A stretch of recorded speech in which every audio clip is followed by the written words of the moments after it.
ওই শীষ মারা গেছে। আচ্ছা, এটি হইল ধানের কোল্ড ইনজুরি। একে ধানের কোল্ড ইনজুরি বলে। যখন পরাগায়নের বিঘ্ন ঘটে তখন এই ইনজুরিটা হয়।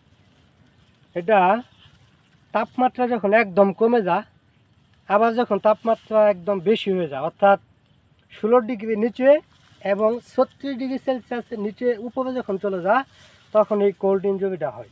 অর্থাৎ পরাগায়নের বিঘ্ন ঘটে, তখন এই ধানগুলা চিটা হয়। কোল্ড ইনজুরিটা আসলেও শীতকালের জন্য হয়ে থাকে। অর্থাৎ আমাদের অনেকের বীজতলা, অর্থাৎ আমরা যখন এই ধানের চারাগুলা রোপণ করি, বীজতলা তৈরি করি, তখন শীত পাই। অর্থাৎ শীতের জন্য, অর্থাৎ আমরা যদি এটা অগ্রহায়ণ মাসের 15 দিন যাইতে যদি আমরা বীজতলা তৈরি করি, তখন এই শীতটা যখন কাইস্থুর থাকবে, অর্থাৎ ধানের বয়স যখন ধান হবে, তখন ধানের কাইস্থুর হয়।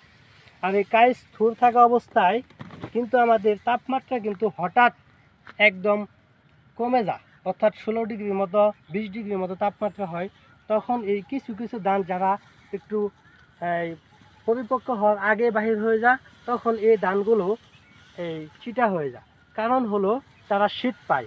শীতের জন্য এই শীতের জন্য এই কাইস্থুরগুলা এইভাবে চিটা হয়ে যায়। এই জন্য আমাদের এই শীতকে এড়ানোর জন্য অগ্রহায়ণ মাসের 15 দিন যাইতে কি বীজতলা তৈরি করতে হবে। এবং এটা যখন হয়ে যাওয়ার পর আমাদের ক্ষেতের ভিতরে প্রায় 4 আঙ্গুলের মতো পানি রাখতে হবে। এই যে ক্ষেতটাতে পানি নাই, অর্থাৎ খেতে পানি ধরে রাখতে হবে। যখন খেতে পানি ধরে রাখবো, এবং এটা হওয়ার আরেকটা কারণ আছে, যদি আমরা সকালবেলা অর্থাৎ 9টা থেকে 12টার মধ্যে বিভিন্ন ধরনের কীটনাশক স্প্রে করি, তখন আমাদের এই যে দেখা যাইতেছে ফুলগুলা, এই পরাগ রেণুগুলা পড়ে যায়, যার কারণে অর্থাৎ সকালবেলা এই পরাগায়নটা হয়ে থাকে। আর যার কারণে এই পরাগ রেণু পড়ে যায়।